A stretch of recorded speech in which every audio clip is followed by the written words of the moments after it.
Sanjeev sir, आपसे अगला सवाल है क्या?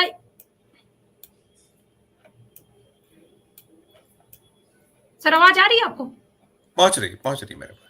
हाँ सर, ये कह रही थी कि 2024 के चुनाव सामने, क्या लगता है कि ब्रजभूषण के इन कारनामों की वजह से 2024 में टिकट काट देगी ब्रजभूषण का बीजेपी? देखिए, अभी जो बात हो रही है टिकट काटेगी नहीं काटेगी ये तो बात की बात होगी, लेकिन हाँ, ये पूरा का पूरा मामला ऐसा है, ये सभी को कहीं ना कहीं जिस तरीके से वो जो हमारी जो पहलवान थी उन्होंने अपने शूज उतार कर टेबल पे रख दिए थे, और जो द्रवित थी वो उनका जो पूरा दर्द था उस दर्द को पूरे देश ने देखा है, दुनिया ने देखा है। और बीजेपी बहुत कैलकुलेट करती है, ये केवल जाटों तक मामला नहीं है, देश का मामला हम इसे कह सकते हैं। बीजेपी बार बार बात यही करती है सुष्मिता जी कि हम जो है महिला अस्मिता की बात करती है, देश की बात करती है, वो बार बार वो ये कहती है कि भाई सबसे सर्वोपरि देश है। तो कथनी और करनी में जो फर्क है, पहले भी देखा है, वो जो आंदोलन था उसको किस तरीके से तवज्जो नहीं मिली थी, कब तक लगातार मौन साधा रहा था केंद्र की सरकार या उनका पूरा जो नीति निर्धारक है, जो करता धरता है, चुपचाप बैठे रहे थे, उनको तवज्जो ही नहीं दी जा रही थी। लेकिन अब 2024 जो सामने है वो चुनाव, और बड़ा एक एक सीट को लेकर संघर्ष होना है। आप जो भी ये जो स्थितियां चल रही हैं अभी फिलहाल में, और जो इंडी अलायंस साथ आया है, वो अपने स्तर पर प्रयास कर रहा है। मोदी को जरूर ये है कि नरेंद्र मोदी जानते हैं या वो मानकर चलते हैं कि उनके मुकाबला कोई कर नहीं पाएगा देश में, उनका अपना एक जो एक कहीं उनको ये इल्म है या एक वो मानकर चलते हैं, वो अपनी जगह और सारे चीजें होने के साथ। लेकिन ये मसला केवल जाटों तक सीमित मैं नहीं मानता हूं, ये मसला सभी को कहीं ना कहीं, महिला वर्ग को भी वो द्रवित करता है। वो आम जो, चाहे वो खेल प्रेमी हो या भारतवासी हो, जिसने ये देखा है, जब हम वो सबने एक गर्व महसूस किया था जब वो ओलंपिक में पदक मिला था हाँ, हमारी पहलवान को। तो अब इस स्तर पर आना पड़े, प्रयास वो करते रहे, लगातार संघर्ष कर रहे हैं, वो सब कुछ कर चुके हैं, नहीं मिल रहा था न्याय तो चुनाव के रास्ते गए, चुनाव में भी जो कुछ हुआ सबने देखा है। तो ये बीजेपी कहीं थोड़ा सा मुझे लगता है लेट हुई है, या केंद्रीय नेतृत्व जो है, आला कमान है, वो लेट हुआ है, उसको फैसला लेने में थोड़ा विलंब किया है। जो डेंट लगना था वो डेंट तो लग गया है, लेकिन ये डेंट कितना उनको नुकसान पहुंचाएगा, उस नुकसान की भरपाई या उसी के एक उधेड़बुन में उन्हें जल्दीबाजी में एक निर्णय लिया है। लेकिन देखिए, वैसा हम हमेशा कहते हैं कि मुंह से निकली हुई बोली और बंदूक से निकली गोली वापस आती नहीं, निकल तो चुकी है गोली बंदूक से।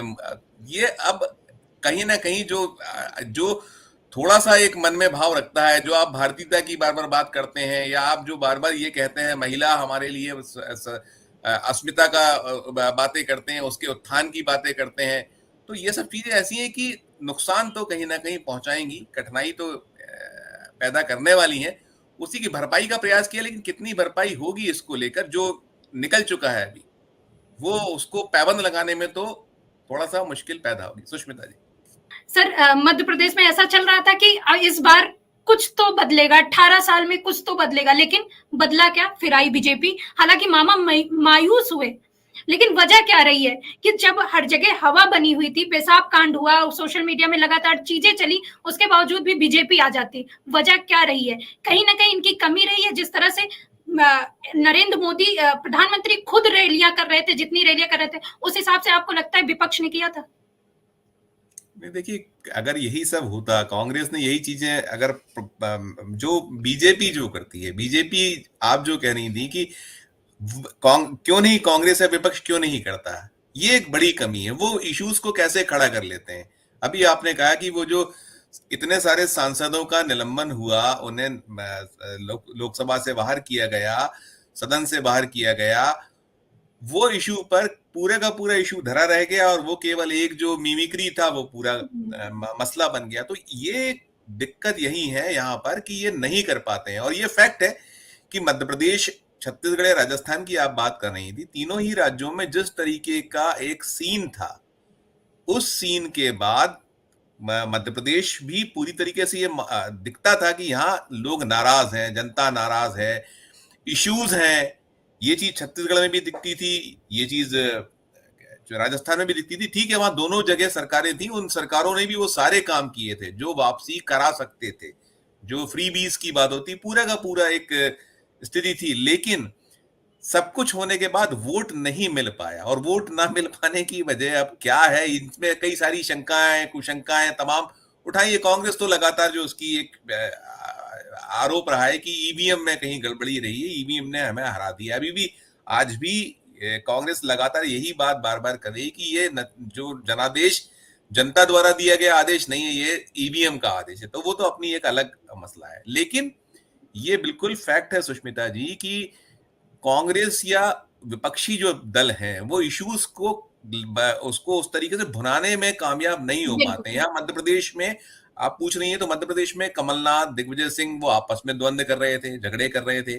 पूरी की पूरी जो जितना प्रचार हुआ उस पूरे प्रचार में अब तो क्या सब निकल गया, उस पर बात करना कोई बहुत उचित नहीं है। लेकिन लोकसभा चुनाव के मद्देनजर हम कह सकते हैं कि अब कहीं कांग्रेस जो लोकसभा आ रहा है उसको कुछ ध्यान में रख के पिछली जो सबक है सबक नहीं लेती है। यहाँ 29 में से 28 सीटें 2019 में कांग्रेस हारी थी, उसके बाद भी अभी इतना बड़ा उसकी हार हुई, 163 सीटें हारी वो 2023 के चुनाव में, जिसमें उसको पूरी उम्मीदें थी। और यहाँ यही मानकर चल रहे थे कि ये तो चुनाव जो है जनता वर्सेस बीजेपी का है। कांग्रेस के जो एफर्ट्स होने थे वो एफर्ट्स में कमी रही, ये इसका सीधा सीधा एक बड़ा कारण है जिसके कारण इतनी बड़ी हार होनी हो गई। और अब जो सामने 2024 है, 2024 को भी लेकर भी जो जितने भी अब होना चाहिए कि आपको उस पुरानी 163 की हार से कहीं सबक लेके सजग होकर आपने चेहरे जरूर बदले, लेकिन चेहरे अकेले बदल लेने से क्या मध्य प्रदेश में कुछ तस्वीर पलट पाएगी? आपको क्या यहाँ वैसी सफलता जो पहले कभी मिली है, आप बहुत लंबा अरसा है केवल यहाँ, अगर हम 2009 देखें तो 2009 ही ऐसा एक दौर था जब 12 सीटें 29 में से जीत पाई थी। उसके पहले 2004 में भी हम 25 सीटें हारी थी, 2014 में ऐसे ही हालात बने, और 2019 में भी कुछ ऐसे ही हालात बने, आपको बुरी हार का सामना करना पड़ा। तो अब पहली प्राथमिकता ये होना चाहिए कि आपको मध्य प्रदेश में कम से कम, अगर आपको यहाँ लोकसभा में कुछ थोड़ा सा कमाल करना है, करिश्मा करना है, तो मत जाइए पूरी 29 सीटों पर, बिल्कुल भूल जाइए। आप 5, 7, 8, 10 ऐसी सीटों को चिन्हित कीजिए जहां पर आप कुछ कर सकते हैं। आप मोदी का जो जिस तरीके का एक मैजिक खड़ा किया जाता है, उतना मैजिक आप डबल इंजन की सरकार की बात अभी से हो रही है। आज से ही उन लोगों का प्रचार तो तत्काल शुरू होता है, विधानसभा खत्म हुआ, लोकसभा का शुरू हो गया। आज मध्य प्रदेश में मंत्रिमंडल का विस्तार हुआ है, यहाँ पर मोहन यादव की सरकार का। उसके पहले आज एक और प्रोग्राम था, वर्चुअली एक प्रोग्राम में मोदी शामिल हुए। मोदी ने एक मजदूरों, यहाँ एक मसला था इंदौर से जुड़ा, उसमें उन्होंने 240 करोड़ रुपए, उस बहुत पुराना मामला था, हुकुमचंद मील एक हुआ करती थी, उस हुकुमचंद मील के मजदूरों की पिछले करीब 2.5 दशक की लड़ाई थी, उसमें उसका मुआवजा दिया गया। तो ये कहीं ना कहीं द्योतक है कि वो पूरी तरीके से जो कहते हैं ना कि बीजेपी 365 दिन 24 घंटे चुनावी उधेड़बुन में रहती है, वो लगी रहती है। लेकिन जो कांग्रेस है जिसको इतने सारे सबक मिले हैं वो कहीं सीखती नहीं है। मैं मध्य प्रदेश के आपने पूछा उसका उदाहरण नहीं, ये देश में हालात है। अगर आप सजग रहे, तत्कालीन पैनलिस्ट हमारे पूर्व के बोल रहे थे कि इश्यूज तो जनता तो बहुत जल्दी भूलती है, तो उसका जो स्मरण शक्ति है वो बहुत लंबी नहीं रहती, वो इश्यूज को तत्काल भूल जाया करती कुछ दिनों में, और नए इश्यूज आते हैं। अभी राम मंदिर सामने खड़ा हुआ है, तो इन सब से निपटने के लिए आपके पास देशव्यापी क्या ऐसी चीजें हैं, आप क्या कर सकते हो, क्या अलग दे सकते हो? 2-2.5 महीने का वक्त है आपके पास सर। तो जब तक आप चेतोगे नहीं, पुरानी जो आपकी आपको जो दिक्कतें हुई हैं, या आप जो हार है, या आप डेंट लगे, सबक नहीं लेंगे, तब तक कुछ होने वाला नहीं है। ऐसे ही हालात लगातार बनते रहेंगे, और बाद में आप ईवीएम को दोष दीजिएगा, या आप जो आपके आरोप है, आरोप और प्रत्यारोप तक मामला सीमित हो जाएगा कि अगर हम आपस में एक होते तो नहीं ऐसी स्थिति पैदा होती। तो सबक ले यदि कांग्रेस, तो बात बन सकती है। सुष्मिता जी।